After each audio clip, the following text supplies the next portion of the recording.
Hello hello hello. Hello అండి, క్షీరసాగర మదనం కార్యక్రమానికి స్వాగతం. మీ పేరేంటి, ఎక్కడి నుంచి కాల్ చేస్తున్నారు? వందనాలు అయ్య గారు.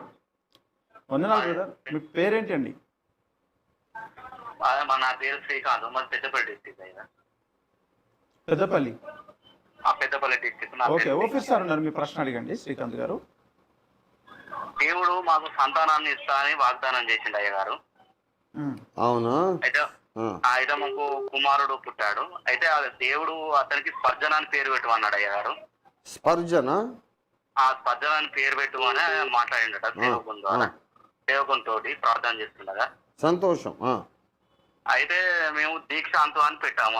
ఆ నేమ్ పెట్టకుండా దీక్షాంత్ అని పెట్టాము అయ్య గారు. ఎందుకని వేరే పేరు పెట్టారు? అయ్యగారి వేరే పేరు పెట్టాము అయ్యగారి. ఎందుకు? దానికి కారణం తెలుసుకోవచ్చా? దేవుడు ఒక పేరు అన్నప్పుడు మీరు వేరే పేరు ఎందుకు పెట్టారు? న్యూమరాలజీని బట్టా లేకుంటే పెద్దల సలహాను బట్టా? ఎందుకొరకు?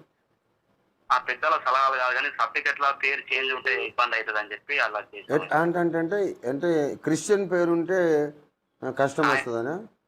కష్టం అవుతుందని. క్రిస్టియన్ పేరుంటే మనకు రిజర్వేషన్ రాదనా? అట్లని కాదు కానీ అంత వేరే ఏమైనా ఉంటే ఫ్యూచర్ లో ఇబ్బంది అవుతుంది కావచ్చు. అదే ఏమి ఇబ్బంది? రిజర్వేషన్ పోగొట్టుకునే ఇబ్బందే కదా, ఇంకా వేరే ఇబ్బంది ఏమున్నది?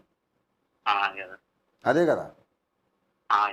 మరి ఇక మీరు యేసయ్య కంటే ఈ లోక ధనమును లోకపు మేళ్లను ఎక్కువ ప్రేమించారు. ఇక మీరు ఎట్లా యేసయ్యని వెంబడించినట్టు బాబు?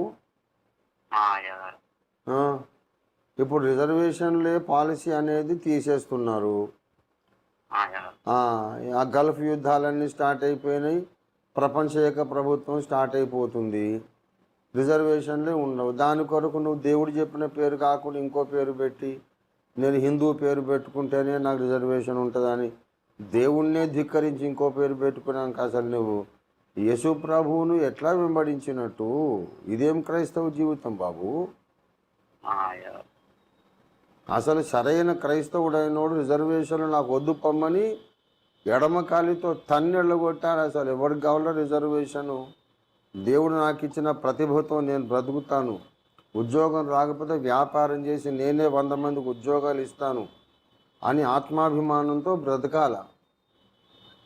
రిజర్వేషన్లు అనేవి గవర్నమెంటు ఉద్యోగాలలోనే కదా వర్తించేది. ఏం బాబు, రిజర్వేషన్లు దేనికి వర్తిస్తాయి? గవర్నమెంట్ ఉద్యోగాలకే కదా. మరి ఇప్పుడు దేశమంతా ప్రైవేట్ సెక్టర్ చేసేస్తున్నాడు మన మోడీ గారు. నీకు రైల్వే ప్రైవేటైజ్ అయింది, ఓడరేవులు ప్రైవేటైజ్ అయిపోయినాయి, విమానాశ్రయాలు అన్నీ ప్రైవేటైజ్ అయిపోయినాయి. రిజర్వేషన్లు ఎక్కడున్నాయి?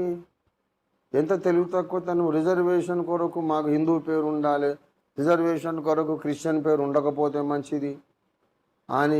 ఆయన పేరు మార్క్ బాబు. యాక్చువల్గా ఆయన పేరు వేరే, రోమాలో బాబు దుర్గయ్య. బాబు దుర్గయ్య ఆయన పేరు. రోమాలో బాబు దుర్గయ్య ఆయన పేరు.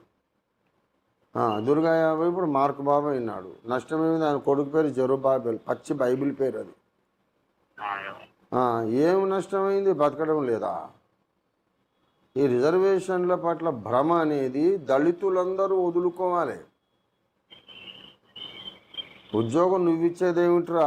నేనే బిజినెస్ పెట్టి పరిశ్రమలు పెట్టి ఒక్కొక్క క్రైస్తవుడు 1000 మందికి ఉద్యోగాలు ఇస్తామనే రోషానికి రావాలి. దేవుడు ఆశీర్వదిస్తాడు. పేరు పెట్టడం వెనుక, ఆ పేరు పెట్టుకొని అనడం వెనుక దేవుని యొక్క ఉద్దేశం ఏంటిది అనేది? దేవుని ఉద్దేశం ఏందో నువ్వు పరదేశకు పోయినాక దేవుణ్ణి అడుగు. మొత్తం మీద దేవుడు చెప్పిన మాట నువ్వు వినలేదు. అందులో నీ ఉద్దేశం ఏంటో ఇప్పుడు అర్థమైంది. దేవుని ఉద్దేశం ఇప్పుడు మనకెందుకు? స్పర్జన అనే ఆయన మహాభక్తుడు.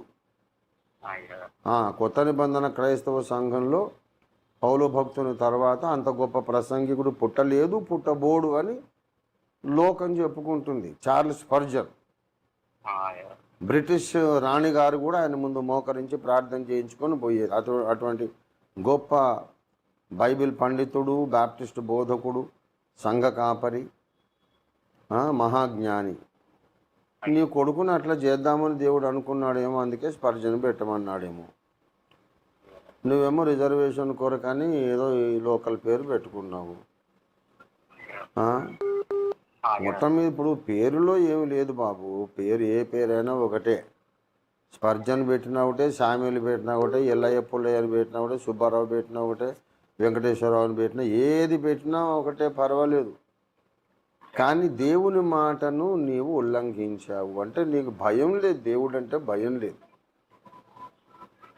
అది చాలా హృదయానికి గాయమయ్యే విషయం. నాకు గాయమైంది, ఇప్పుడు దేవునికి కూడా గాయమై ఉంటుంది.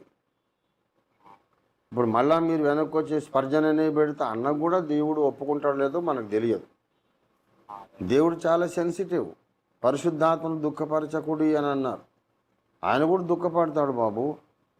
మీరు ఉపవాసం ఉండి ప్రార్థన చేసి దేవుణ్ణి అడగండి ఇక మరి. అలాగే. రైట్.